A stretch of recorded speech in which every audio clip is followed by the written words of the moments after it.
Segment, cercle et figure usuelle. Abordons ici la notion de triangle. Avant de commencer par les triangles, posons-nous la question, qu'est-ce qu'on appelle un polygone? Un polygone est une figure fermée dont les côtés sont des segments.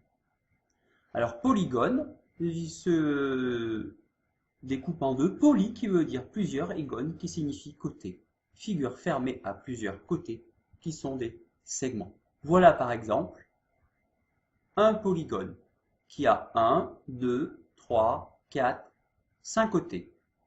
Petite remarque, un polygone à 5 côtés s'appelle un pentagone. Maintenant, les points O, S, C, A et R sont appelés les... Quelqu'un connaît le mot de vocabulaire?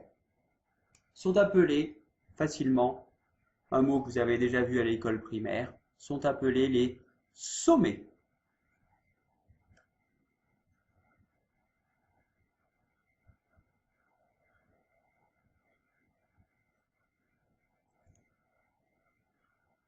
Alors, comment va-t-on nommer maintenant ce polygone?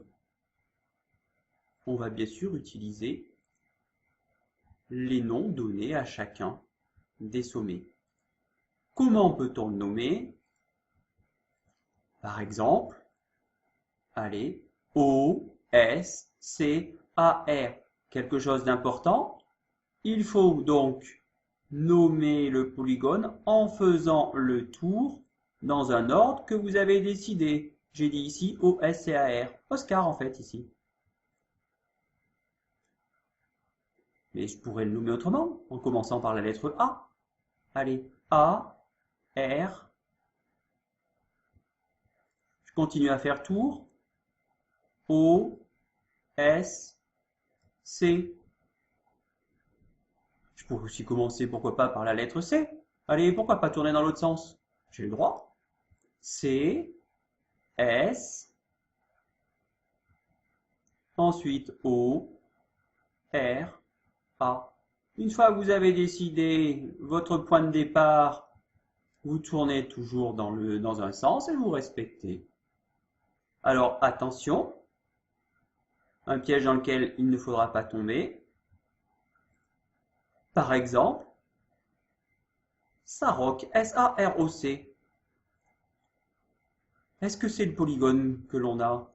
S, A, A. J'ai coupé là. Eh bien, c'est donc pas le polygone.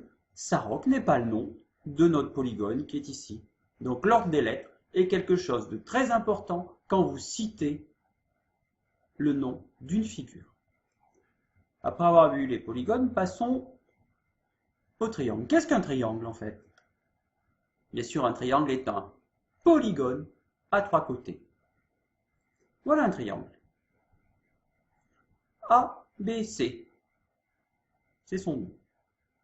Donc les points A, B et C sont les 3 sommets du triangle. Maintenant, le segment AB, le segment BC et le segment AC sont, lui, les 3 côtés du triangle. On pourrait dire que A est le sommet opposé au côté BC. Vous voyez pourquoi? BC est ici, le point A, il est de l'autre côté, le point A est le sommet opposé au côté BC. De la même façon, on pourra dire que le côté AB ici est donc le côté qui sera opposé au sommet C.